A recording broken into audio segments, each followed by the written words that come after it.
to add, out of the 600 billion pesos DPWH budget, there's allocable and non-allocable. And if I'm not mistaken, there's around 400 billion of allocable. So there might be close to 200 billion of non-allocable, which the district representatives might not know who is behind. So let's see what this non-allocable is.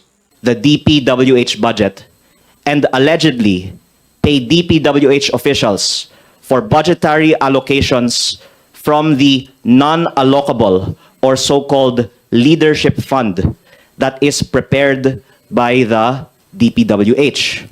And as I will say more about later, I heard that Secretary Dizon and his team have connections with contractors, and in the interest of transparency, should disclose all of their connections with contractors and any knowledge that they have on the possibility of kickbacks from DPWH projects. So this happened in the 2026 NEP that was submitted in July, in the time of Secretary Bonoan. And Secretary Dizon submitted a revised NEP in September of 2025 for 2026. And last Friday, the media asked him what changes he plans to make about the 2026 budget, and if it is safe to say that the 2026 budget is not yet stripped from insertions and leadership funds. And Secretary Dizon said, "My problem with the 2026 budget is it's no longer in our hands.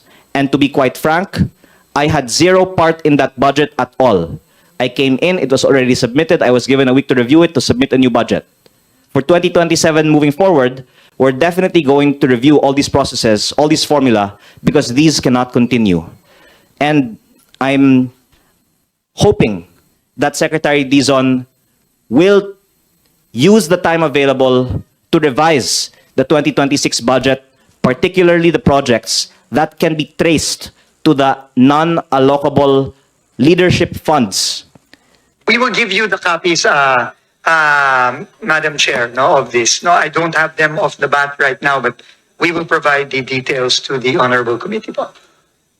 Yes, I think that will be readily available naman po.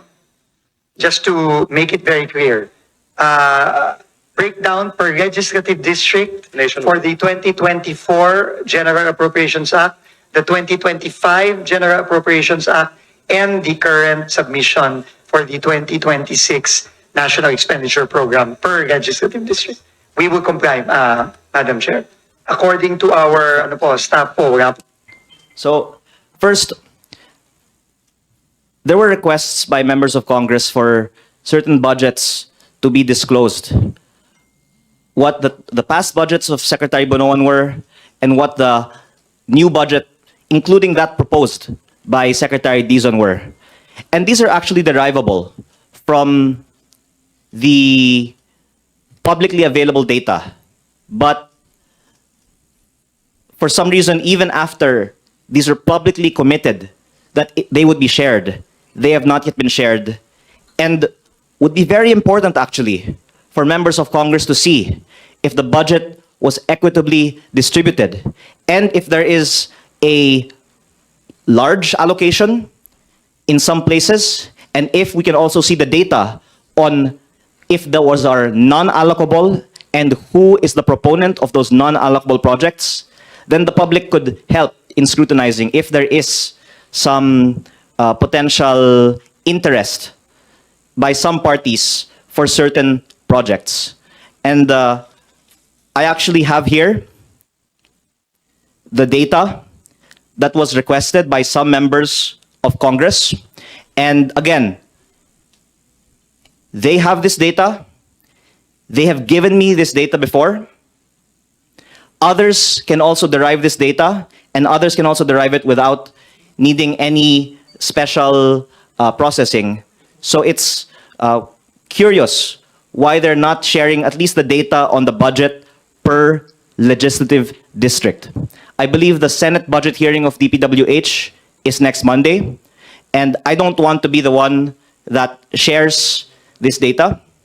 I'm asking that before further deliberations on the DPWH budget, Secretary Dizon will do what he said he would do and share this publicly available derivable data on the budget per legislative district. There has been a denial that politicians submit projects into the NEP because maybe if they admit it, then they'll have to reveal who is the proponent of these projects in the NEP. I am not the authority on this subject, but I think that it would be good to give Secretary Dizon the opportunity to explain. If he or members of his team have some proven interest in companies with DPWH contracts, and what I heard is that it's not him who is a contractor, it's a member or members of his team who are contractors. And how exactly, I am not the authority. But I have been told that this is actually known by many in Congress now.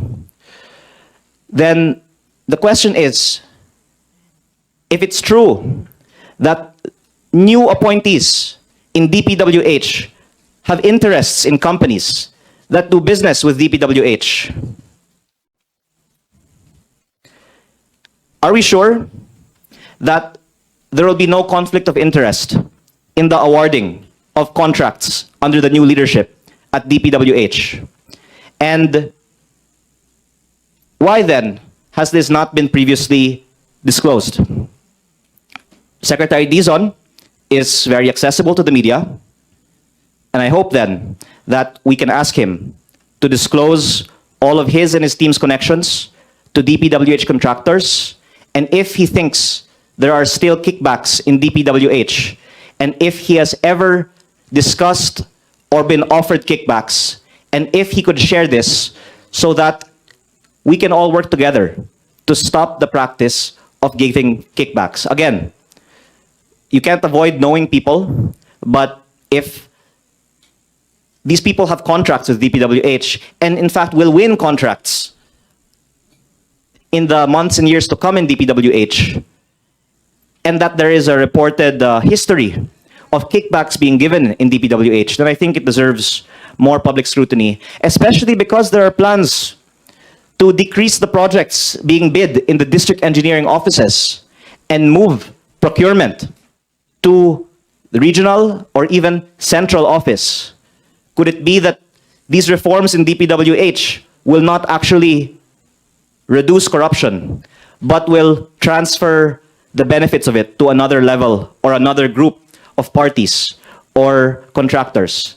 And again, I don't want to say this too authoritatively, but someone actually just told me before I arrived here now that not only did one person tell me that they heard that members of the team are actually contractors, that other members of the team have already been meeting with contractors outside of DPWH at may hinihingi na daw.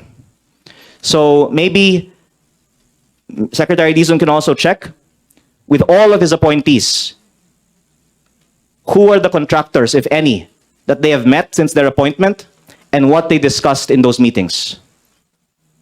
And I will say one more thing related to my previous advocacy to lower prices in DPWH. If Secretary Dizon will lower prices by 25%, I don't even need to ask if he has any interest in DPWH contracts, because anyone who will lower prices by 25% is showing that he is against kickbacks. So I hope that Secretary Dizon will be a hero and lower prices by 25% and show that he is against kickbacks in DPWH.